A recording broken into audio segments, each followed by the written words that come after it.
নাটকীয়তা আর অনিশ্চয়তা শেষে অবশেষে মিলল সবুজ সংকেত। পাকিস্তান সুপার লিগের মেগা ফাইনালে দেখা যাবে বাংলাদেশের গতিদানব নাহিদ রানাকে। বিসিবির সিদ্ধান্তে বদলে গেল সব সমীকরণ। বাবর আজমের পেশোয়ার জালমিকে শিরোপা জেতাতে উড়াল দিচ্ছেন নাহিদ। শুরুতে পাকিস্তান সিরিজের দোহাই দিয়ে এনওসি না দিলেও শেষ মুহূর্তে সিদ্ধান্ত পাল্টেছে বোর্ড।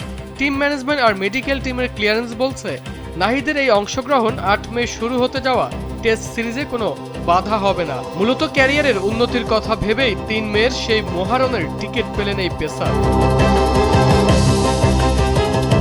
গতবার বেঞ্চে বসে থাকলেও এবার পেশোয়ারের হয়ে ৫ ম্যাচে ৭ উইকেট নিয়ে সামর্থ্যের প্রমাণ দিয়েছেন নাহিদ। মাত্র ৫.৪২ ইকোনমি রেটে প্রতিপক্ষ ব্যাটারদের নাভিশ্বাস তোলা এই তরুণকে ছাড়া ফাইনাল যেন চিন্তাই করতে পারছিল না জাবেদ আফ্রিদির দল।